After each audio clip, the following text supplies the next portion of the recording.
Hello everyone, welcome to Tasty Dish by Sethu Palaniyappan. North Indian special ரெசிபியான சன்னா பட்டூராக்கு செய்கிற bhatura recipe தான் இன்றைக்கி நம்ம பார்க்க போகிறோங்க. இப்போ ஒரு அகலமான பாத்திரத்தில் 2 கப் மைதா சேர்த்துக்கிறேங்க, 400 கிராமு. 50 கிராம்ஸ் ரவா சேர்த்துக்கிறேங்க. ரவை 1/4 கப் சேர்த்துக்கிட்டு இருக்கேங்க. 2 ஸ்பூன் சுகர் சேர்த்துக்கிறேன். இந்த டிஷ்ஷுக்கு தேவையான உப்பு, 1/4 டீஸ்பூன் பேக்கிங் சோடா, ட்ரை இன்க்ரீடியன்ஸை ஒரு தடவை மிக்ஸ் பண்ணிக்கலாங்க. 1/2 கப் தயிர் சேர்த்துக்கிறேன். இதை ஒரு தடவை கலந்து விட்டுக்கலாம். இப்போ தண்ணி கொஞ்சம் கொஞ்சமாக சேர்த்துக்கிட்டு இதை மாவாக பிணைஞ்சு எடுத்துக்கலாங்க. ஓரளவுக்கு மிக்ஸ் பண்ணிக்கிட்டாச்சுங்க. இப்போ கொஞ்சம் எண்ணெய் சேர்த்துக்கிறேன். இதை நல்லா மிக்ஸ் பண்ணிக்கலாங்க. இந்த மாதிரி எண்ணெய் சேர்த்துக்கிட்டிங்கன்னா நீங்கள் பட்டூரா எண்ணெயில் ஃப்ரை பண்ணும்போது அது எண்ணெயை குடிக்காதுங்க. அதுக்காக தான் இதை நல்லா நீட் பண்ணி எடுத்துக்கலாம். இந்த மாதிரி சாஃப்டாக பிணைஞ்சு எடுத்து வச்சுக்கோங்க.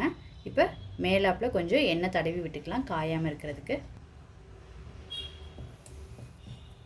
இப்போ இதை மூடி போட்டு 15லேருந்து 20 மினிட்ஸுக்கு ஊற வச்சு எடுத்துக்கலாங்க. 15 to 20 மினிட்ஸ் ஆனதுக்கப்புறம் மாவை இன்னொரு தடவை பிசைஞ்சு எடுத்துக்கலாங்க. அதுக்கப்புறமாட்டி நம்மளுக்கு வேணுங்கிற சைஸில் உருண்டைகளாக உருட்டி எடுத்துக்கலாம்.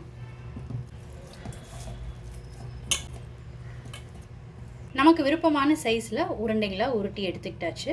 இப்போ திரட்டிக்கலாம். இந்த உருண்டையில் எண்ணெய் தடவிக்கிட்டாச்சுங்க. இப்போ திரட்டிக்கலாம்.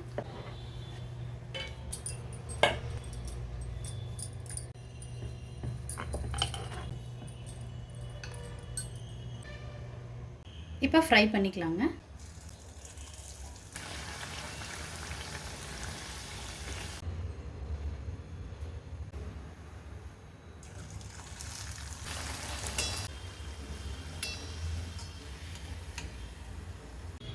நார்த் இந்தியன் ஸ்பெஷல் ரெசிபியான பட்டூரா வீட்டில் சூப்பராக ரெடி பண்ணியாச்சுங்க.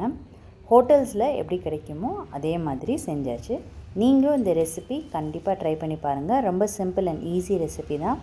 நீங்கள் ட்ரை பண்ணிவிட்டு உங்களோட கமெண்ட்ஸை சொல்லுங்கள். உங்களுக்கு இந்த ரெசிபி பிடிச்சிருந்துச்சுன்னா லைக் அண்ட் ஷேர் பண்ணுங்கள் உங்கள் ஃபேமிலி அண்ட் ஃப்ரெண்ட்ஸ்க்கு. Tasty dish by Sethu Palaniappan சேனலை சப்ஸ்கிரைப் பண்ணுங்கள்.